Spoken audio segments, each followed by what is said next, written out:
Would like to call to order the September 5th, 2017 Cabarrus County Board of Commissioners work session. Welcome, everyone. It's good to see everybody today. At this time, first order of business will be the approval of the work session agenda. So at this time, I would entertain a motion to approve the meeting agenda, including the changes to the agenda on page 98. Okay, we have a motion and a second. Any discussion? All in favor, please say aye. All opposed, no. That motion passes, and we move to discussion items. First up is Jonathan Marshall and Kyle Billifer from Infrastructure and Asset Management. Mr. Chairman, before we start with the agenda, can I make an introduction for you? Have everybody met? See a new face who will be familiar. This is Terry Hugie, and she is your new appointment for the clerk to the board.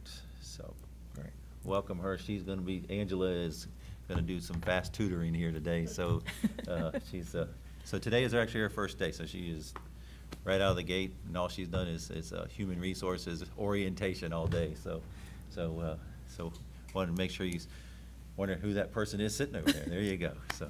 Welcome, Terry. You're a very brave woman. This is a challenging group.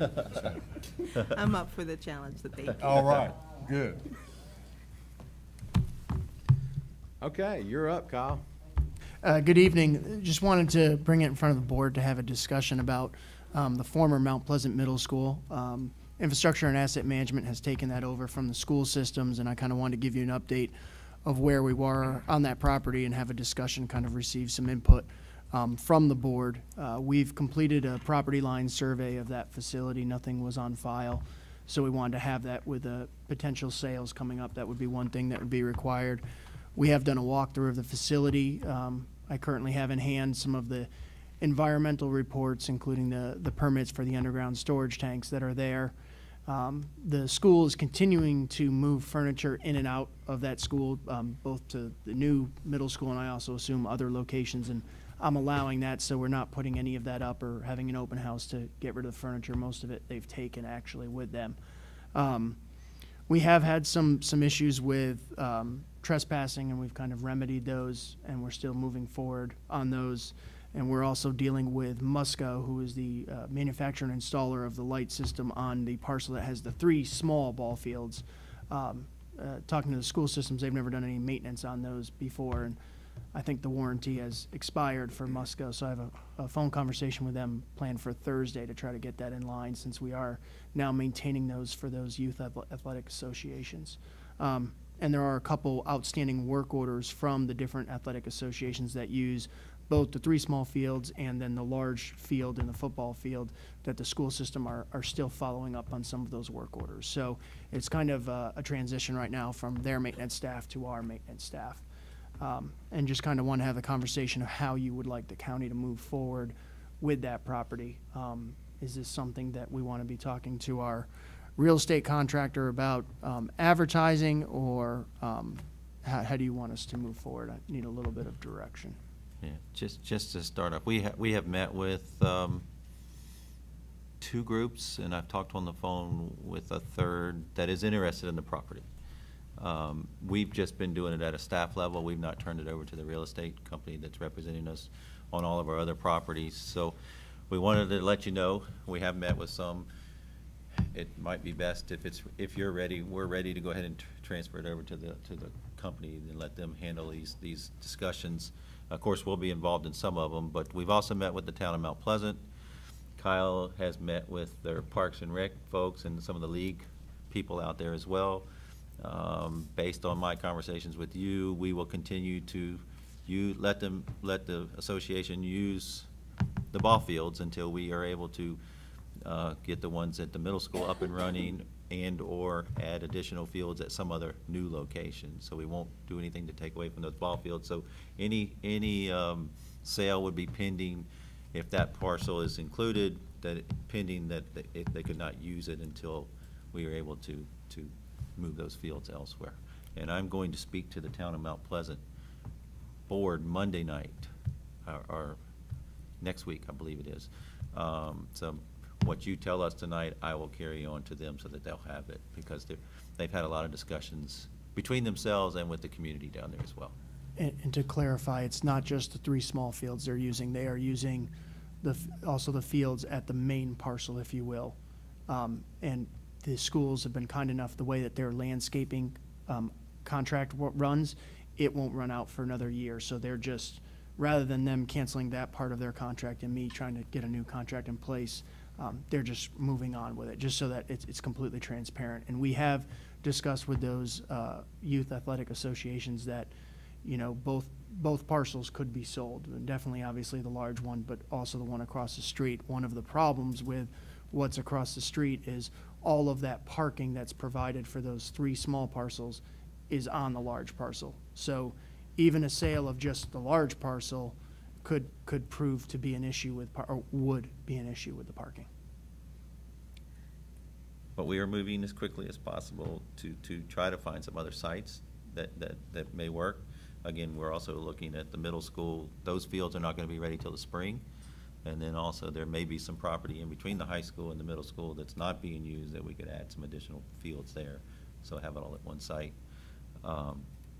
There is an opportunity to take the tennis courts down over there to create some new parking for the 3 fields and let them operate independently. However, it won't be enough spaces that we could generate there. So, because right now they're parking, well, just about all over the middle school and then up and down the streets as well. That there's so much activity out there on those fields. So at this point, just out of curiosity, of the 3 people who have shown interest, are they interested in the whole thing, including the fields, or do you know at this point? They are. Well, at least one we know is, the one we've met with the most. They're interested in the entire site. I'm personally fine with you turning it over to the real estate company at this point. I feel the same way about it. I know Mount Pleasant, I know, wants the property, and they got their own ideas of what they're wanting to do. But they're also wanting a park at some point, and they need a park. Mount Pleasant needs a park, and there's no doubt about that. What I'd like to see us do is sell the property for as much as we can get out of it and apply that money toward a park for them, you know, because they need it. And it might be that we can incorporate some ball fields, sort of like Frank Lisk. Obviously, it won't be a Frank Lisk because, you know, that's a huge park and it serves a lot of people. But Mount Pleasant really needs something. And it might be that we could sell that old school and get some funds to help us with a new park and some playing fields at the same time. And so I'm okay with the real estate company handling it. Okay. We've had conversations with town officials, and again, I'm going to go meet with the entire council next week to see what their interest is for ball fields there, but their interest in participating in that new park.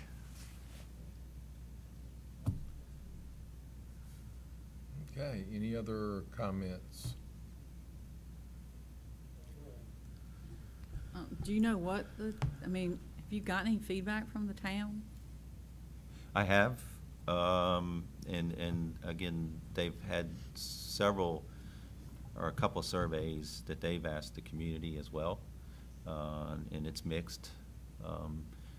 But they know that they need the ball fields, whether they're there or somewhere else. I'll be able to talk more after I meet with them in person next week. But as far as them taking the property or purchasing the property, or this board deeding the property to them, I don't know. I will pose that question to them next week, but I'm not quite sure that they're ready to take that on as a town. Well, I was asked to share one person's opinion, which was to replace the elementary school on that piece of property. So I'm just saying that's what someone got a hold of me with, and I indicated that I did not know the plans of the school board as far as the elementary school. I don't believe it's in their 10-year plan, which I indicated that I didn't think it was in the near future, and you can't let a building or let's say that we would not want to repeat and let a building sit empty for 10, 15, 20 years. Yeah, so the alternative Because that's would not be- safe. So, Sure. But that, I was asked to relay that. And do we have, I can't remember the procedure, I guess, but Kyle, do we have something from the school board saying that it's now county property and no longer? We have not School board, or received what are that you- official notice, no. I'm working with Chuck Taylor on The, a the few property is in our, outstandings. it's in already the in our county's name. Yeah. Okay, because of a loan? It is, Okay. however, we did have a discussion, it's not an official, but we had a discussion with the chair and vice chair, and that they're. So will that be forthcoming? I We'll mean, get something in writing I from was them. gonna say, before you could put it with a real estate company, wouldn't we need that in writing to make sure? Well. Everybody agrees, and, I mean, We I'm can just do that, asking. from a legal standpoint, we're the ones, the county is the record owner, Okay. owner of record, so. It's hard to keep track of that. yeah. Thank you. We've already had it added to our insurance policy also for general liability. Yeah, I think it certainly makes perfect sense to see what the interest of the marketplace is, and then we'll decide what to do once you find that out. But, you know, I think you did the exact right thing. You handle it at staff level until it gets to a certain point, and then now you turn it over, and that's the whole reason we have that firm to do this type of work for us. So we'll see what, I think Commissioner Shue makes a good point, and of course, you know, down the road, who knows what the plan will be for the elementary school. So the suggestion made to Commissioner Poole, you know, is an interesting one, to say the least. So, you know, let's see what the real estate firm says, what the interest level is, what kind of dollar amount we're talking about, and then we can move from there. Okay, anything else? Thank you, sir. Okay, moving on to discussion items for action at the September 18th meeting. We have several things here that require some action tonight. First is 4.1, fiscal year 17-18 Central Iowa Council of Governments membership. And County Manager Downs will speak with us about that. We've had some small discussions over the last couple of years. Actually, we dropped out of membership about 7 or 8 years ago, I believe. It's been at least that, I think.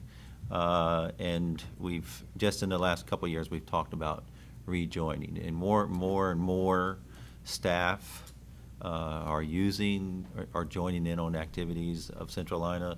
They're more broadening their scope to regional, not just the smaller towns, but the regional issues, the freight mobility, the transportation issues, the rail, the light rail issues. They hold monthly meetings for all the managers. They hold other events. They sponsor other events for just about anything that's going on in the region. And they're looking from a national perspective all the way down to the local level. Jonathan is serving on economic development. You're actually serving on the economic Yeah, development, you're- but we're you're doing participating in the other, the yeah. update of the comprehensive economic development study. Right, and The Commissioner SEDS. Poole is on the Economic, Workforce Development Board. They've changed, I guess, their business plan over the last few years, so we are using them very much. They've allowed us, Cabarrus County, to participate without joining for a while now, but they are requesting that we join up. It is budgeted, it is a budgeted item in your budget already, but before we send in the annual fee, that we wanted to make sure that you were still on board and okay with that. Okay, questions, commissioners? I will say that I've been approached by a number of commissioners from other counties that are participating, giving their testimonials and encouraging us to participate as well. So I would be in favor of this. I will make a motion to suspend the rules of procedure. Okay, we have a motion and a second to suspend the rules. All in favor, please say aye. Aye. All opposed, no. That motion passes. So at this time, do I hear a motion to join the Central Iowa Council of Governments for fiscal year 2018? Okay, we have a motion and a second. Any discussion? Mr. Chairman, the only thing, it's not a question or anything, just a comment, and that is, like the county manager said, we haven't been a member of this for quite some time. But, and it's probably a good thing because things have been slow up until the last year and a half, 2 years, and maybe 3 years. And it's not it's not the same way now that it was then. And so if there ever was a time that we probably more than likely need to be a member of this organization, it's now. And because I actually had been opposed to it, but up until now, though, with the development, all the road construction, all the economic development going around us and our region, I think that we need to make sure we stay on top of things. And so it's a good thing to go ahead and be a member. Okay, very good. Any other discussion? Okay, hearing none. All in favor, please say aye. All opposed, no. That motion passes. And we move to item 4.2, deferred tax fund discussion, and Jonathan will lead us in that. This is a continuation of an item we brought before you in the July work session, and you'd given us some thoughts, feedback, and some instructions to move forward. The deferred tax fund, of course, is a fund set up as properties leave the present use value program and pay back taxes. We've been setting aside those funds for specific purposes, and that has been for conservation easements and promotion of the local food economy. So we talked about the possibility of expanding that. I did want to point out, and I provided a memo to you in your agenda, but we are using some of those funds with soil and water each year, and you approve that as part of your budget. And they have a total of $125,000 that are used towards aspects of preserving prime farmland.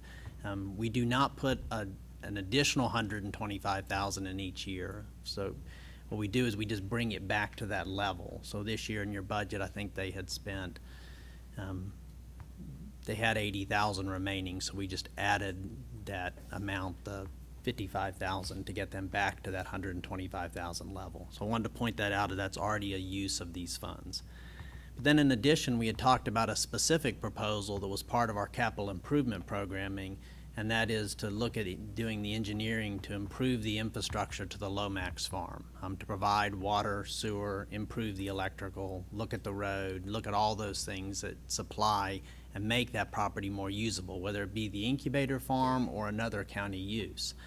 So we'd gone out, Kyle had put out a request for qualifications following our purchasing procedure. We did not receive any proposals, so he went back out and sought some specific engineering firms, and we did hear back and work with Kimley Horn and Associates, a firm that we've done quite a bit of work with and are working with currently on our parking deck.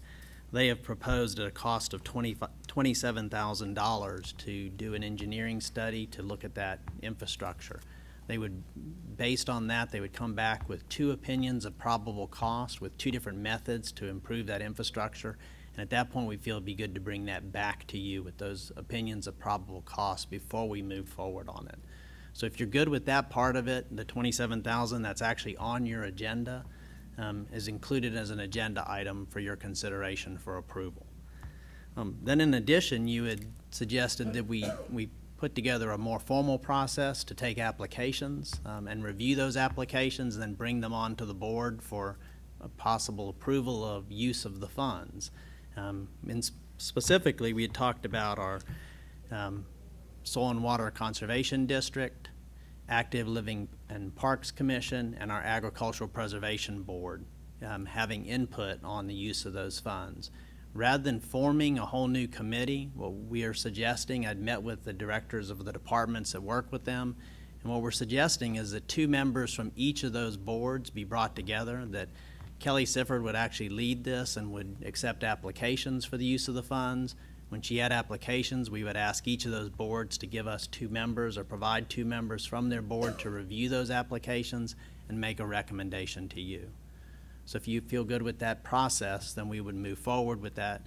And we would do the same sort of thing we do with our cost share at ALPS, and we would have some priorities that go back towards the preservation of open land, open space, conservation of farmland, the local food economy, anything that preserved that open space that went along with the concept and idea that of the present use value funds. And we would put together some priorities for them. They would then analyze the applications and make recommendations to you. So with that part, if you're good with that, and you would not need, the consensus, I think, would be enough, and we would then set up that process, and you would start seeing applications in the future. Okay, questions for Mr. Marshall? Just one real quick question. You mentioned cost share. Mm-hmm. Can you elaborate a little bit? So I was speaking of the ALPS process where we have the 50/50 cost share program for recreational facilities. That would, in that, you know, it is required that those organizations, those nonprofits put up 50%, and we would match that for that particular improvement. With this, I'm not proposing that it has to be 50/50, but it may improve an application if someone had some other funds. So let's say there was a proposal that included some grant funds with it. That may be one that they would have a higher ranking on in recommending it to you because it included grant funds, and they could leverage our money with some money from outside sources. Okay, and this won't affect the 125,000 that Soil and Water currently gets. It will not.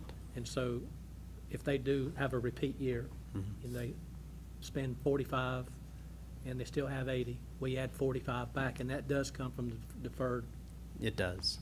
land preserve fund there. Because that program, that prime farmland program that they had set up is directly related to the initial goals of this, of this fund you had Right. created. Okay. Yes, sir. That's good. It's a good program. Thank you.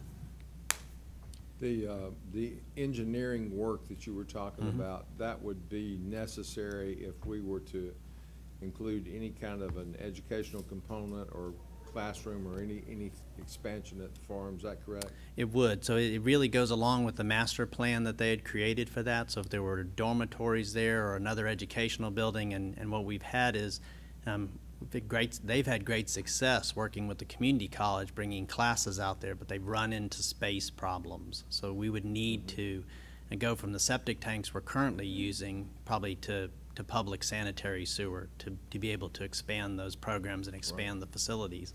But the other thing it does, and that property in general, of course, the county owns that property. If there were any other use of that property, that would include even a park use of that property, we would likely need those same improvements to water, sewer, and electric.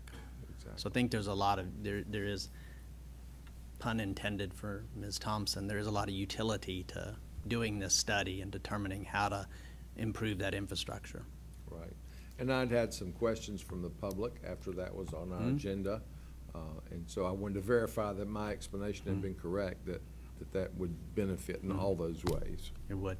Yeah, great. Any other questions? Okay, thank you. We move on to 4.3, modification of sublease for Cabarrus County Partnership for Children. And we are happy to have Tom Nunn with us to lead that discussion. Good evening. I'm here to come before you this evening with the request for approving the sublease.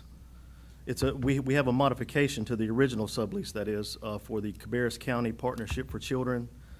They utilize office space at our DHS facility at no cost to either party. The original sublease has been in place for the last 2 years, and the modification to the sublease is to basically just ask for the approval to extend that for an additional 5 years. Just to add, this program not only benefits the Partnership for Children, but it benefits our Human Services Department. They work very well together now. So if Mr. Rose is not here for another issue, but he would say that it's been very beneficial to Cabarrus County. The first lease was for 2 years just to see if it was going to work. So instead of having to go back every 2 years, I was proposing that we do a 5-year lease now that we're all pretty comfortable with. How long is the lease on that whole building that we still have? I believe we're through 2022. Is that right?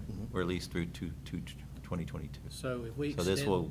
this will go to the end of our lease Okay. there, correct.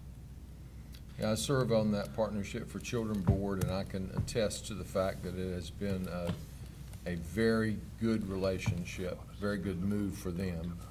And they. Greetings, Stephen. Not sure why she's talking, but they've benefited in quite a few ways on both sides. It's also enabled them to save some overhead that has gone into programs as opposed to lease space and that sort of thing. If it, excuse me for interrupting. Go right ahead. If it's okay with the board, we don't have it on there as a requested action, but if you could suspend the rules, the lease has already, has reached its limits, so if we could get it back in place, that would be. Oh, it Okay, is on I there, would yeah. entertain a motion to suspend the rules. Okay, we have a motion and a second. Any discussion? All in favor, please say aye. All opposed, no. That motion passes, and at this time, I would entertain a motion to approve the modification to the original lease and authorize the chairman to execute the lease, subject to review by the county attorney. Okay, we have a motion and a second. Any discussion? All in favor, please say aye. All opposed, no. That motion passes. Thank you. And we move on to 4.4. That is reappropriation of funds for ongoing projects, grants, and commitments. And we're happy to have Kristen Jones with us. Hi there. So if you remember, I came before you at the August work session to provide you a list of projects that we request each year that were not completed in FY17 that we are requesting to move to FY18 or transition to FY18. So if you see on page 30 of your agenda packet, the majority are from our information technology services departments related to scanning projects, equipment purchases that just didn't come in time. And then another major reappropriation is the SCAP grant, which we reappropriate every year.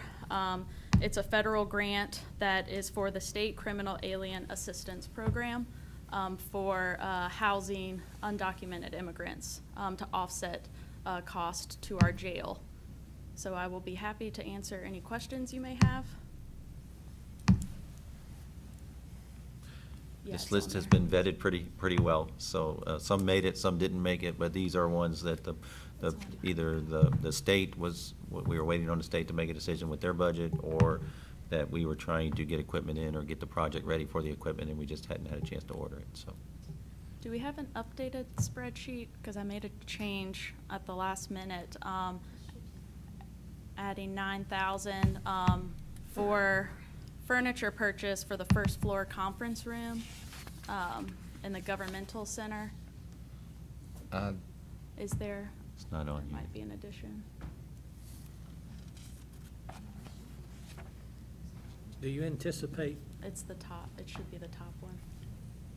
Kristen, while she's looking, do you anticipate these projects being finished sometime in the next short while?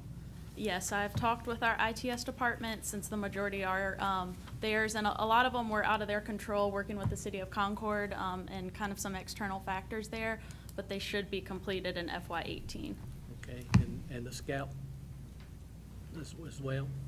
So normally, that money we reappropriate every year, just depending on how many undocumented immigrants we may have and cost to offset those, so I don't know if Pam. So that's funding that comes back from the state, and we have to spend it for a specific purpose, so we reappropriate everything that's left over into the next year to keep an accounting record of it, but they typically do not spend that all in one year. Okay, any other questions? Did you find your update that? No, I can send out an updated list you if need- that would help. what It's is it? just an additional 9,000. So the total would be It's a furniture purchase. So- 44. Yeah, so the total is $344,683.49 should be the total. And of course, this item will be taking action on at our regular meeting on September 18th, so it will be updated in that agenda, Right. Correct. right? Yes. Okay, any questions? All right, thank you very much. Thank you. Okay, we move to item 4.5, a resolution in support of North Carolina DOT Economic Development Funds. Jonathan. Project Hercules, of course, is an economic development project that's come before both the commission as well as the Kannapolis City Council and has been approved. North Carolina DOT, through their economic development funds, is proposing to participate in some of the necessary road improvements. And because of where this is located and the size of this economic development project, there are a great deal of road improvements, both directly adjacent to it, as well as some relocation of some roads, and then also some road improvements that are fairly far away from this. DOT contacted us and the city of Kannapolis about proposing to our elected officials a resolution in support of those funds, because it will go before the Board of Transportation for approval. So this resolution, I put this together and then also sent a draft of it to the city of Kannapolis so that we'd have similar language between our resolutions. But in essence, it's showing your support for funding from North Carolina DOT up to $2.7 million to help offset the cost of the road improvements throughout that area. Because of the timing for submission of items to the Board of Transportation agenda, they had asked that you consider suspending your rules and adopting this resolution tonight. Okay, since we are asking you to vote on this tonight, I will read the resolution.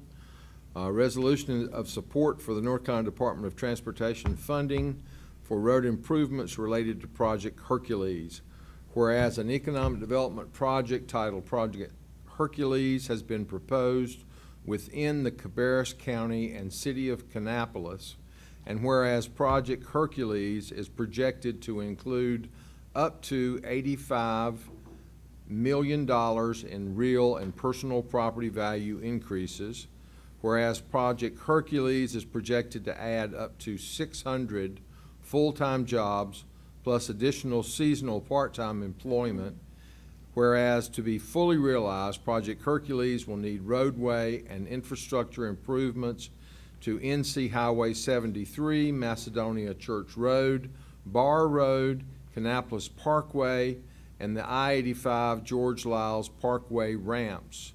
And whereas the Board of Commissioners and Kannapolis City Council have both approved economic development incentives to support the Project Hercules investment and job creation, whereas the Board of Commissioners and the City of Kannapolis are supportive of the North Carolina Department of Transportation proposal to fund up to $2.7 million to aid in constructing the required infrastructure and roadway improvements.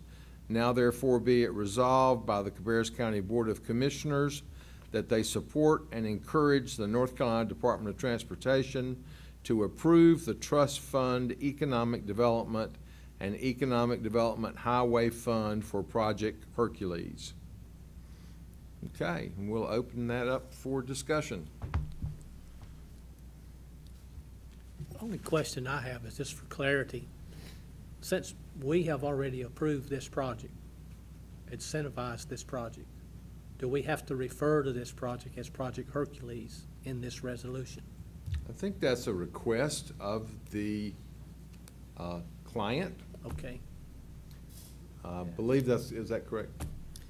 That was the way the request came to me from Department of Transportation. And I thought for clarity, since that's how we've been referring to it, or the boards have been referring to it, that it would make sense to continue to do that just for consistency. Well, the only reason I was asking was for transparency. Right. You know. Okay, any other questions? Rich, what's your take on that?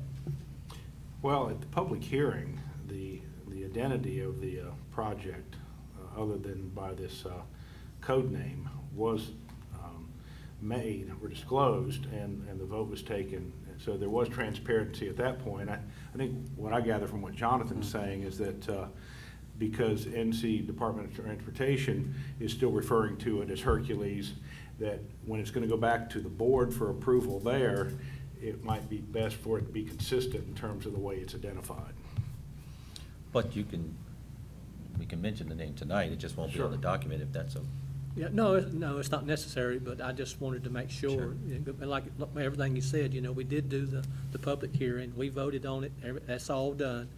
But as far as DOT's concerned, I'm assuming they know that we've already made the vote to approve that. And otherwise, they could have referred to it as the project itself versus Project Hercules if they knew that we had already done what we've done, taken our action.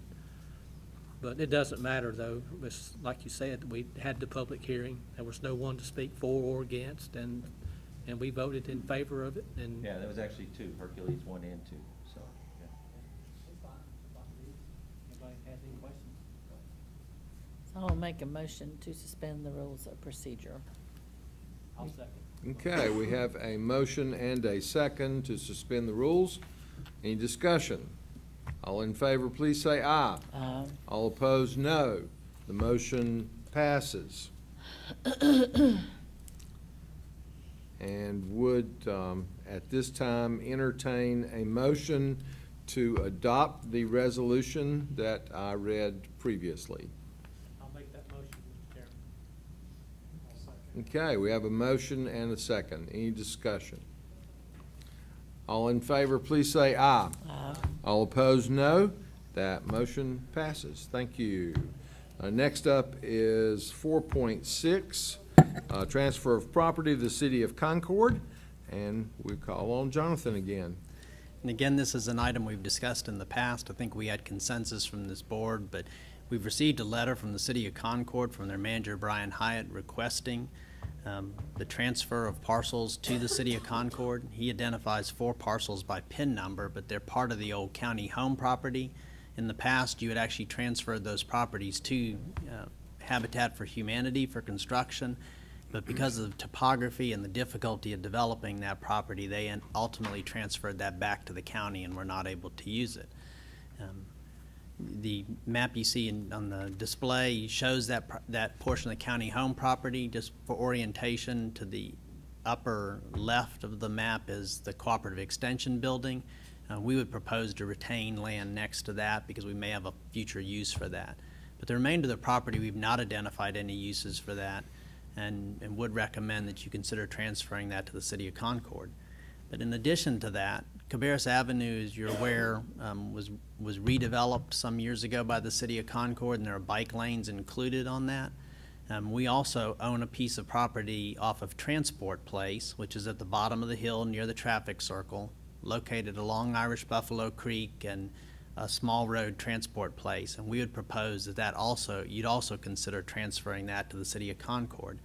That provides an opportunity to begin the development of a greenway link that would connect to both a link that's adjacent to their Clearwater studios, but it also ultimately could provide a link to the Gibson Mill area. So you would have a connection from the Brown Mill and Gibson Mill areas where bicyclists could use a greenway along the creek, use the identified bike lanes on Cabarrus Avenue, and then this mountain biking facility that the city proposes to help develop on the property at the county home property. So really, there's a second map to this. There are 2 parcels, what is part of the old county home property as well as some property off Transport Place. And this is That's the railroad tracks Yeah. at the top right-hand corner. So Transport Place, where the new bridge was constructed over the railroad on Cabarrus, as you're descending towards the traffic circle, there's a road to your right or to the north, and that is Transport Place. And it's a parcel that the county has owned since the 1920s, is almost entirely floodplain. So really, other than the greenway use, there's no particular use we could recommend for that. Okay, questions for Jonathan? I have one. Transport Place itself, there's a building there along the track, and the blue line, the access road or driveway up to that building is included in the blue.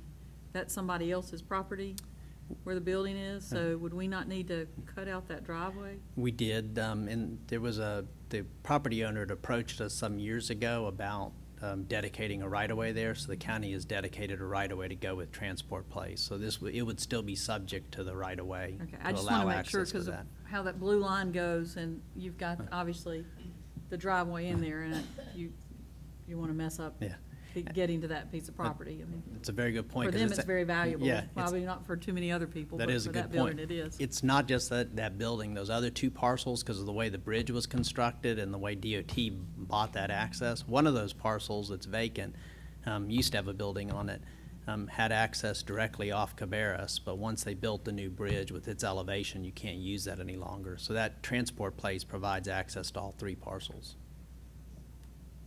Okay, any other questions? Yeah, I think on the other slide, you said there was a parcel we wanted to keep near the cooperative extension, but can you just point that out? I wanted to make sure I was clear on. So Cooperative Extension Building is located right at the corner of Warren Coleman and Cabarrus Avenue. And then you can see some woods just to the south of the building itself. Yep. We would want to retain that. Okay, We actually but have, outside the blue line, so everything we're talking about today is inside the blue line? that's correct. Okay, that's all I wanted to make sure. And as you can see, they included 4 PIN numbers because it is divided into 4 parcels, but really it's just one larger parcel. It is difficult topographically, to say the least. It will make an excellent mountain biking course. And I'm glad the city of Concord wants to develop that. And we had talked about a 3-part agreement, but it really makes more sense for them to work directly and to maintain that themselves. Okay, other questions or discussion? Okay, thank you. We move to 4.7, CIP funding of prime farmland per the budget, and we're happy to have Susan Farrington with us. So based on the earlier discussion about the deferred property tax, we'll lead right into that. This year, we had allocated $90,000 as part of your CIP budget process, and that will put our funds up to more than $100,000 for the purchase prices of the future land conservation easements.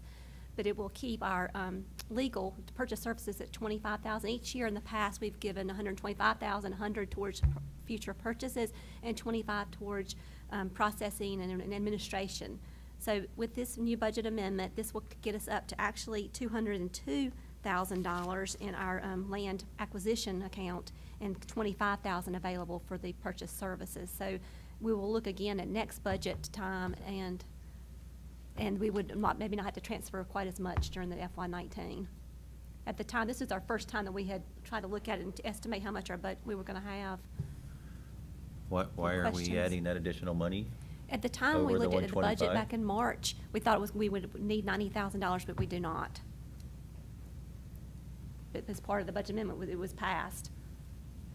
I can change it at this point, but following the CIP that we had allocated $90,000. The total budget should be $125,000 for this current year. You're proposing it to 200. It would, if we do what the CIP process came up with, we would be up to $202,000. Sorry, do you have an identified project for that amount? We don't, so I would say that this is when maybe we can make an adjustment to it, because it should just bring you back to the 125,000 total, as I stated. Yeah. So I can work with you on that, and we can Okay. identify the correct amount. Sorry about that. So We'll get that updated for you. Okay, so we'll have that updated before For our your regular agenda. meeting. We can do that. Yep. Okay. Okay, moving on to 4.8, write-off of ambulance receivables for fiscal year 2013. Susan and Alan Thompson. Following our procedures for write-off for our taxes, we usually keep 3 years plus the current year and we used to follow our DMV collection when we used to bill and collect DMV. So we've always tried to keep 3 years of receivables plus the current year in our ambulance receivables. So at this time, we need to, following that process, we need to write off our FY13 balance, and that's $1,037,503. So how we get there is we have the Emergency Medical Services Department. We have contracted with EMS Management and Consultants. So they do our extra billing, and after 3 attempts, then it gets turned over to a collection agency. Or we use means within the county of debt set-off and garnishments. And then after that point in time, after 1 year, we can collect, make sure I get this right. And it's in our letter too. at 1 year, we can collect a percentage of like 57%. So after 1 year of billing, we usually collect about 50% of what we bill. And then after 2 years, it's 16%. And then after that, it drops off to 1%. And by the 4th year, it's 1%. So it's just, we cannot collect it. We've exhausted all means. So for the FY13 year, then we need to write off $1,037,503. That being said, of the FY13 billing, we have collected 81% of that year from total inception till now. Our average collection is usually about 75%. So Alan's here also to fill in what his office contributes to trying to collect and for any questions. Right, to kind of walk through the process, ambulance rates are established by the Board of Commissioners. We've set them at the most recent update a couple years ago at a percentage of the Medicare allowable amount. So when an ambulance call is, we respond to an ambulance call, our third-party vendor sends those bills out. We'll make basically 3 attempts to collect. We've got some programs in place where we share information so that we are actually one of their top clients on collections. As Susan shared, we're about 75–76% on collections, which is well above industry standard for ambulance bill collections. So after the communications we have with them, we have the option to go ahead and enter into debt set-off or wage garnishment if we believe that's something that will address it quickly, if it's something we can collect easily. We also have a collections company that we use, Security Collections Agency, that is also working at the same time. They go through a process. Now, it gets to the point of this write-off, but we do continue debt set-off, wage garnishment. In some ways a little misleading because, I mean, we're writing these bills off, but if they come up at some point that we can collect them, we still collect them. We've collected them 10, 12, 15 years old. Once we can locate someone, then we can work through that process. And I think if you've got any questions, I'll be glad to answer those. I'm very happy with what our staff does in our office with the collection efforts that they maintain.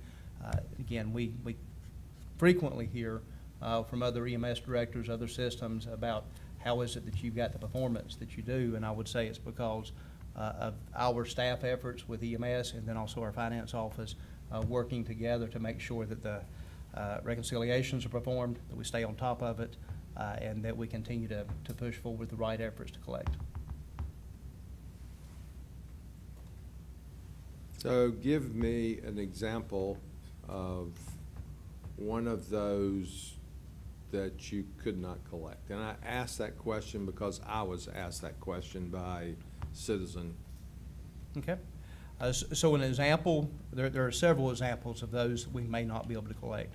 If someone does not have insurance and they're not receiving any type of financial assistance, they're not on Medicare, they're not on Medicaid, and they're not working, this is someone that we really don't have the means to collect. So if we don't have a good address, we may, the bills may not make it to them. If we've got a good address and the bills make it to them, if they don't have a means to pay it, if there's no insurance, Medicare or Medicaid to pay, then we would go to debt set-off and wage garnishment. They've got to have a job to do wage garnishment, and they've got to win the lottery or have some other funds out there to get the debt set off. So it's basically someone who falls through those cracks that doesn't have the ability to pay. If they don't have a job, you can't garnish them. If they don't have a job, they're not paying any taxes, so they won't be getting a refund. You can't intercept that. And so how frequently do you get called to a parking lot somewhere to pick someone up and they do not have a permanent address? Does that happen? It does, and one example that I can offer now is with our opiate crisis. We have billed out through June 30, we have billed out about $225,000.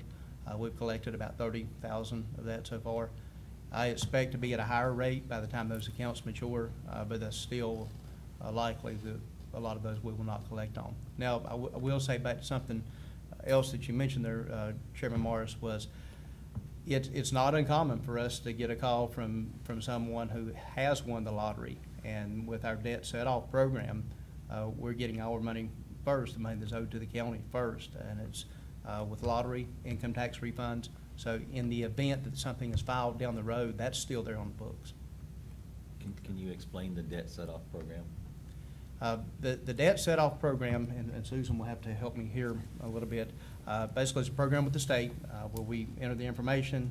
So essentially it's making a lien to where this person owes this money. We establish the validity of the debt as a medical bill, and the event that there are state funds that are available through tax refunds, through lottery winnings, other programs, then it's just like any other lien. We're made aware of it, and those funds come to us. And Susan can explain that in more detail than I can from a financial perspective. Sorry, I didn't mean to put you on the spot. And we also get tax payments through the debt set-off too. So usually when the county's receiving tax, when debt set-off is for a tax payment or an EMS bill. So, you know, it varies from month to month, but I remember seeing just this past month, it was over like $10,000.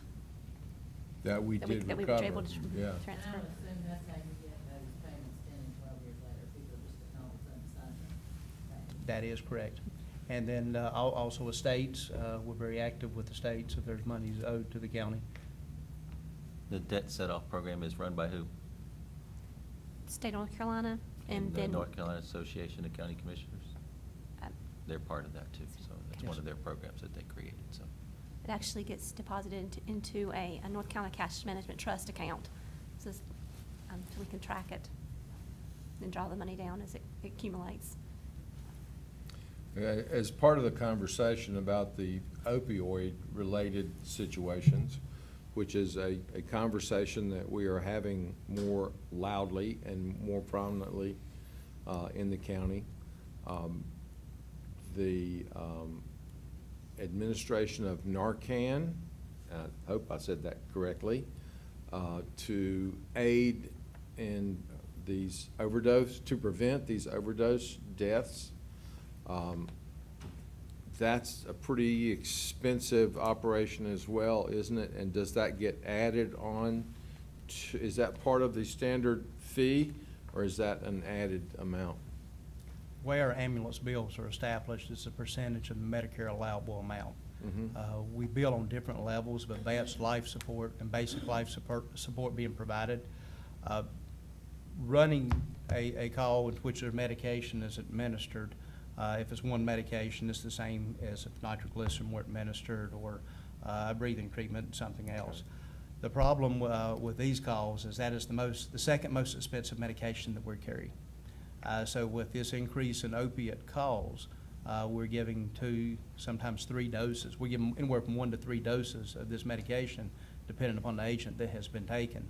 That's where the costs are jumping up tremendously. June, for example, our naloxone Narcan budget itself was more than our entire pharmacy budget typically is in a month's time, and it was just for naloxone.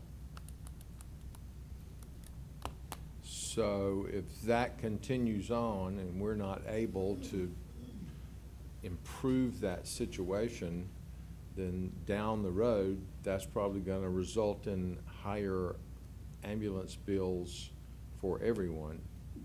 Yes, sir, that is. Because we've got to include that, look at the whole budget, right? Yes, sir, that is correct. We are taking some pretty active steps to try to mitigate that where we can. Try to look at other areas, try to look at ways that we can improve collection of those type of calls. We're actually tracking those specifically right now, separate from our other ambulance calls to see what efforts can be taken. But if we're not able to improve that, then yes, that would be a potential. And hopefully, we can eliminate some of those calls, would be the ultimate goal, as opposed to, so we don't have to collect them. That would be awesome. Yeah. Other questions, commissioners? I think the general public probably would be somewhat shocked at that $1 million annual figure. And if I've read the information you provided correctly, that's on the right. You're doing a great job. Obviously, you pointed out better than a lot of other counties, but it's still increasing, right? Yes, sir. Yeah. Okay, any other questions? Thank you. Okay, we move to 4.9 from Human Resources, Personnel Ordinance Updates. We're happy to have Lundy Covington to talk with us about that. Good afternoon, Commissioners. My topic I don't think will be quite as entertaining as that, but it is important to us here in the county. The personnel ordinance is basically the document that we use as internal guidance for human resources and finance that sets out workplace rules and policies. So, for example, the sections include classification of our pay plan, our positions, recruitment and selection information, conditions of employment, leaves of absence, disciplinary actions, grievances, employee benefits, and personnel records. So those are kind of the highlights of this section. What I'm here to do this afternoon is introduce a few updates and the reasons for those changes. And to start with some of the reasons, I think I can kind of summarize it best by saying we've done a fairly substantial cleanup of the personnel ordinance, some things that needed housekeeping for various reasons. So, for example, the State Personnel Act, we no longer have a large number of our employees under that section. So we've gone in and cleaned up some things that relate to that. Only a very few employees. Can you back up one slide?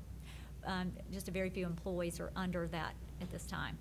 We've had changes in hours of employees since the last update. So, for example, our EMS employees went from 24-hour shifts to 12-hour shifts, and we've made some modifications to update some of these benefits and pay practices. We've added fire services as a department since the last update, so that also needed to be added. We've had a few items we've cleaned up for benefits eligibility, just to try to make things clearer for our employees and make our benefits more consistent. An example of that might be the work we did a year or so ago with our retiree health benefits, just making sure all of the sections are in line with what you agreed to last year on that. We have a few new benefits. An example of that would be bilingual. That's something that was proposed in our last compensation study, and this is kind of catching up to that to allow us to offer that incentive for employees who are able to qualify. Then we have some things that I would basically just term updates to our processes. We have a different application process than we had a number of years ago. We're no longer using paper-based applications. It's an electronic process, and there are various things that managers have had to change to catch up to that. We've also tried to clean up the ordinance as far as removing things that are better housed in external locations, such as the Department of Labor site, and that was a major undertaking this time around. And basically the other reason, in a summary, is it's just been time for an update. We haven't done a massive update since 2010. We've done a few updates as things were needed, so this was just a good housekeeping. The process that we've utilized, just to outline that very quickly, we have spent over a year working through these sections. We did bring one or two things out of sequence to go ahead and get those items in place. But with the mass updates, we scheduled individual meetings with each of the commissioners to walk through the materials in more detail. We have also scheduled time with our department heads and presented the changes to them and provided access to the materials. We have held 4 employee forums to review information with employees who had an interest in attending, and we've also posted the results of those forums so those who didn't attend can see the frequently asked questions, samples of some of the updates that we're making, and to give them a chance to kind of weigh in. So based on the feedback that came through that process, we're here today with kind of that final set to say we would like to move through with the changes and would like this to go on the consent agenda so we can update all employees following. We've done one session for supervisors already in that session with our department heads. We have 4 more sessions to provide additional training for our managers as forms and tools will change a little bit with this. So I'm here to answer any questions you may have at this point in the process.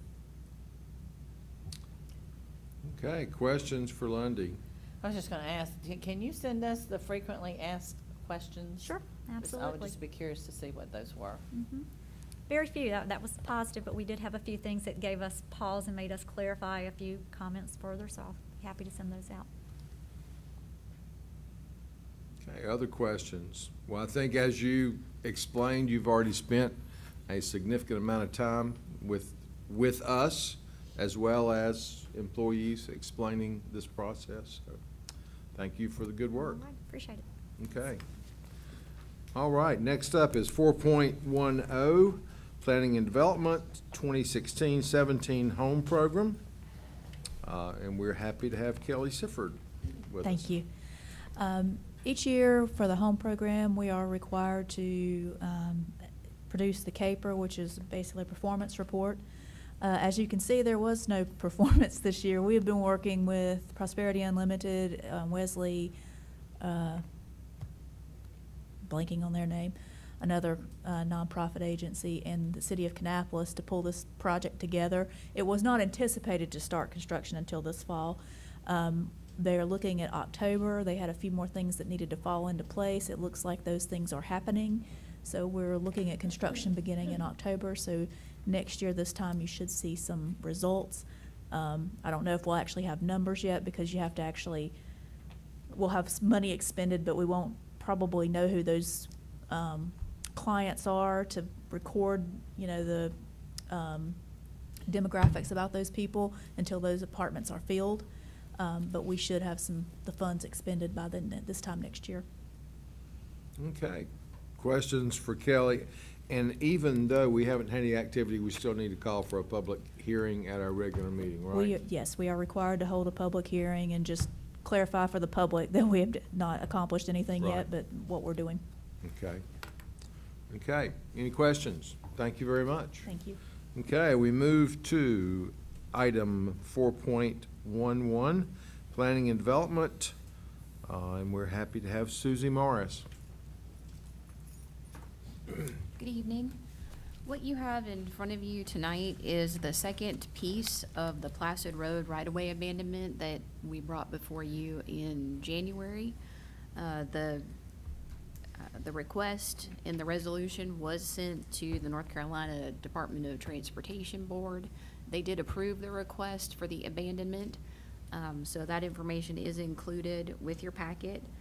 The next step would be to hold a public hearing to receive input, and then after that, if the Board of Commissioners decides to approve the second resolution, then we would record a street abandonment document in the Register of Deeds office, and then the property essentially is split down the middle to any of the adjacent property owners.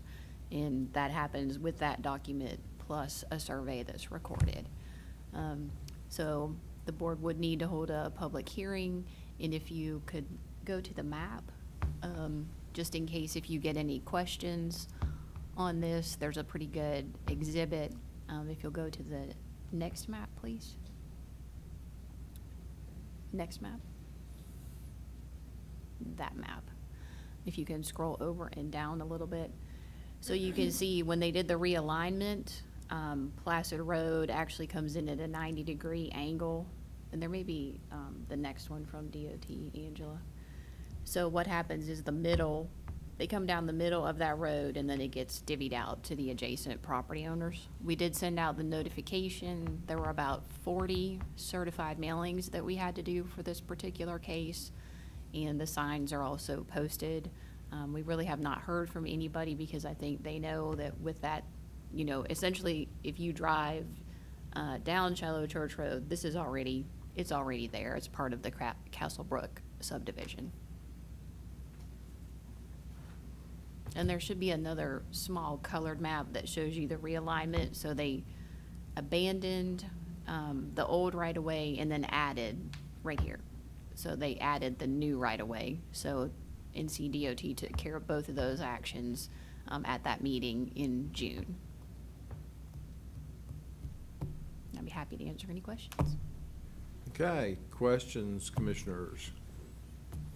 All righty, thank you. And we will, that public hearing will be included in our regular meeting. Correct. Right. Thank you. Thank you. Okay, we move to 4.12, Cabarrus County Animal Shelter Adoption Event, and we're happy to have Jana Luce with us. Hi, nice to meet y'all. So we received $2,500 for a grant through the ASPCA, which is the American Society to Prevention of Cruelty Towards Animals. So the event is going to be a fee-waived adoption. Our normal adoption fees are $100 each, so the grant would cover these fees. Anything left over, I'm going to speak with the finance director to see how that will be dispersed, but we're wanting permission to be able to have the event with these waived fees. Okay, questions, anyone? Right. Okay, well, I'm sure that'll be a successful event. We I hope appreciate so. you being with us. Thank you. Thank you Okay. for having me. Thank you. All right, we move to 4.13 from Infrastructure and Asset Management. Jonathan and Kyle, update on the Concord Lake Road upset bid process. The actual upset bid period just ended at 5 o'clock, so Kyle knows more about this than I do. Kyle knows that there was no upset bids that came in at 5:01. So we are, based on all the advertisements and everything that we have followed, we are legal to move forward with the sale of it and dealing with the county attorney on that and our real estate contractor. Pending final approval of that by this board. That's correct, pending final approval. Okay. Any questions? Okay, thank you. All right, next up is approval of the regular meeting agenda. And I don't think we've made any changes to that as we've worked tonight. If we have, please make me aware of them. Otherwise, I would entertain a motion to approve the regular meeting agenda, including the public hearings that have been called for during our discussion this afternoon. Okay, we have a motion and a second. Can I Is ask there? two questions? Yes, ma'am. Tell me what I'm missing on number 5, the finance project ordinance update.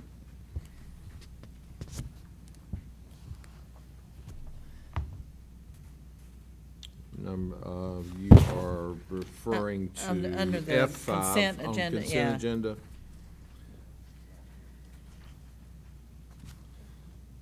Yeah, tell me. Susan is going to give us that answer. For our project ordinances, we have given the county manager's office permission to move money between projects, but the county manager cannot sign a project Okay. ordinance.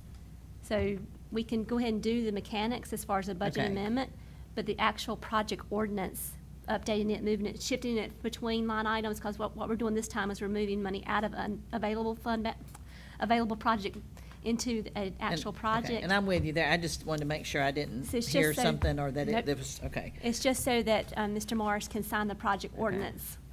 When we usually, and I thought maybe we'd start doing this periodically, and definitely if the project ordinance increases, it would have to come back before the board. But just moving between projects from time to time, there's a need to do that the county manager's office can make that decision to move the funds, but the actual Right. project ordinance update would need to be signed by the Okay. chairman. And then, do we need to have the Lake Concord Property Road on here? Do we need to do that at the next meeting, or the contract? That would depend on the county attorney and what point we are in the process. Yes, you would, because under the bid that was submitted, that you conditionally approved at your last meeting for purposes of starting the upset bid period, under the statute relating to all that, at the very end of that process, you can decide not to accept any bid, upset or the initial bid. Yes, it should. And Mr. Cook, I assume we need to add new business as item 4. Yes.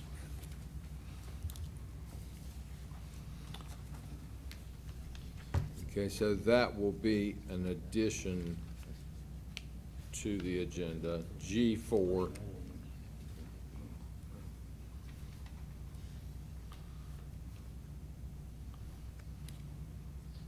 Okay, anything else?